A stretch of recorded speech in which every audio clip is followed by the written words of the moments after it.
Assalamualaikum warahmatullahi wabarakatuh.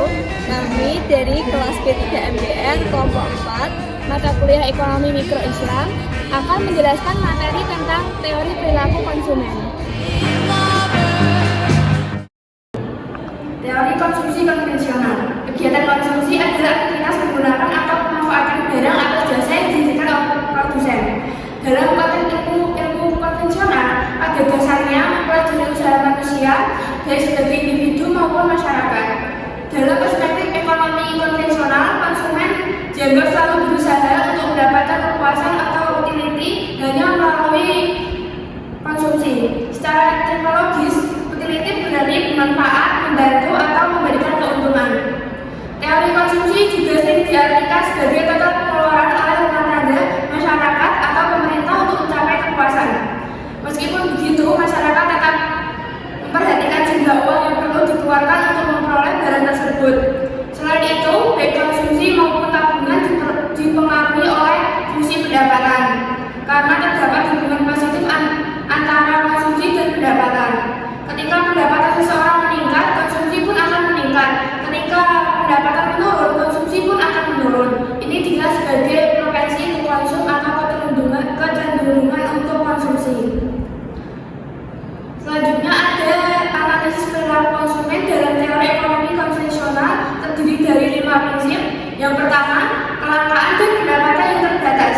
Artinya, agar pengeluaran tetap sesuai dengan anggaran yang ditetapkan, peningkatan konsumsi suatu barang atau jasa harus diimbangi dengan pengurangan konsumsi barang dan jasa lainnya. Yang kedua, konsumen dapat membandingkan biaya dengan manfaat. Artinya, jika dua barang memberikan manfaat yang sama, konsumen akan memilih biaya lebih rendah. Sebaliknya, jika kedua barang memiliki biaya yang sama, konsumen akan memilih yang memberikan manfaat yang lebih besar. Yang ketiga, yaitu konsumen tidak selalu memperkirakan manfaat dengan akurat. Artinya, saat membeli barang, terkadang manfaat yang diterima tidak sebanding dengan harga yang dibayarkan. Pengalaman tersebut akan menjadi informasi bagi konsumen yang akan mempengaruhi keputusan konsumennya di masa depan terkait barang yang dibutuhkan.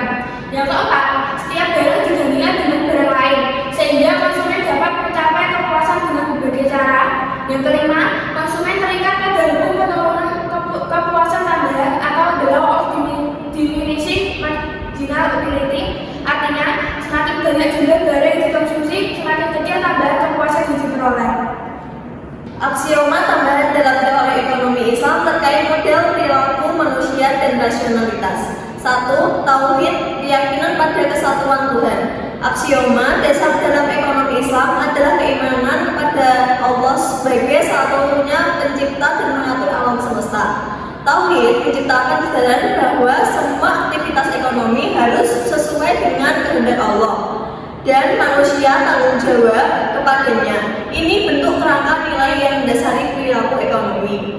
Yang kedua, kehilafan atau manusia sebagai wakil Allah di bumi. Dalam Islam, manusia dianggap sebagai khalifah atau wakil Allah di bumi ini, berarti manusia memiliki tanggung jawab untuk mengelola sumber yang bijak dan adil, serta menghindari eksploitasi dan kerusakan. Rasionalitas dalam ekonomi Islam mencakup pertimbangan, berkelanjutan dan tanggung jawab terhadap lingkungan dan masyarakat.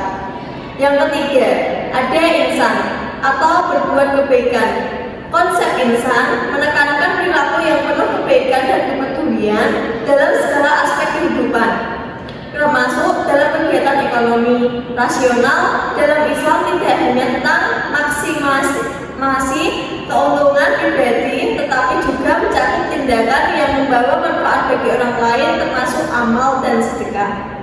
Yang keempat, ada adil atau keadilan. Keadilan adalah salah satu prinsip fundamental dalam Islam. Rasionalitas ekonomi Islam menekankan bahwa setiap keputusan ekonomi harus berlandaskan pada prinsip keadilan, baik dalam distribusi kekayaan maupun dalam interaksi pasar. Tujuan ini berbeda dengan pendekatan konvensional yang lebih menekankan pada efisiensi ekonomi. Yang kelima, maslahah atau kemanfaatan.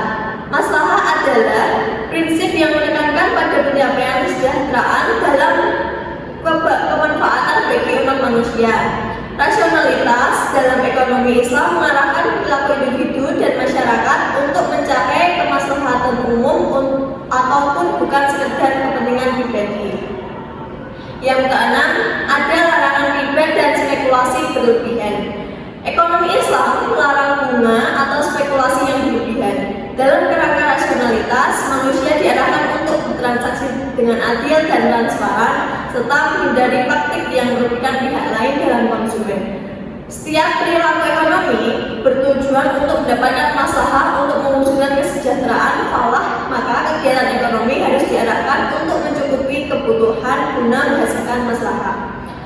Oleh karenanya, pada dasarnya setiap perilaku ekonomi akan berorientasi untuk mencapai maslahah ini.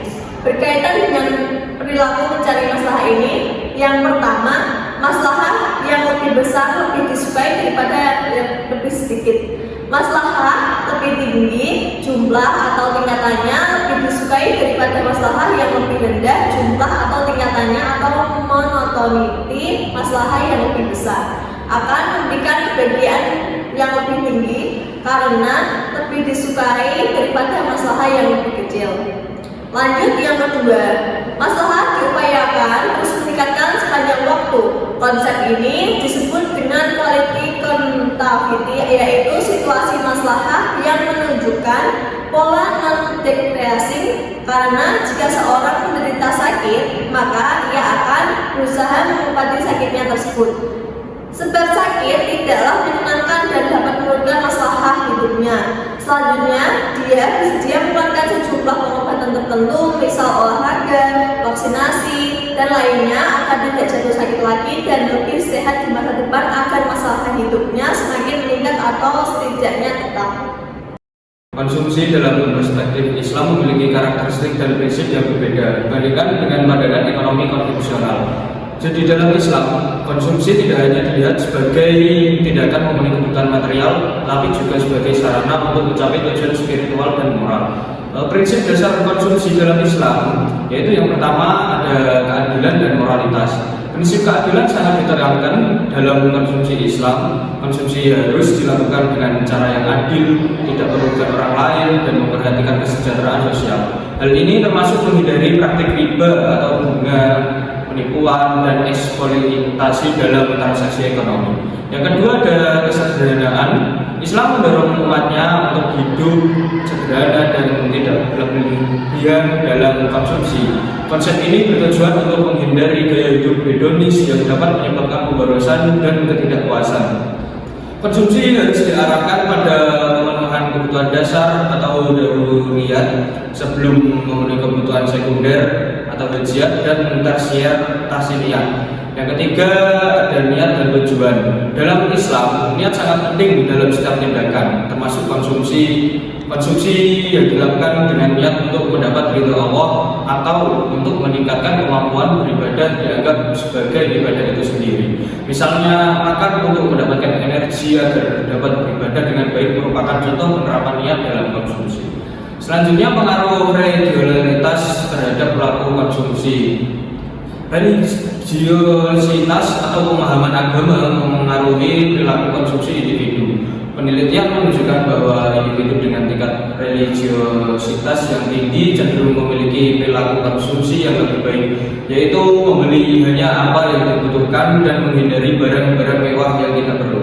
Hal ini menunjukkan bahwa pemahaman yang baik tentang ajaran Islam dapat mengurangi konsumerisme dan mendorong sikap qanaah atau puas dengan apa yang dimiliki. Sekian, terima kasih.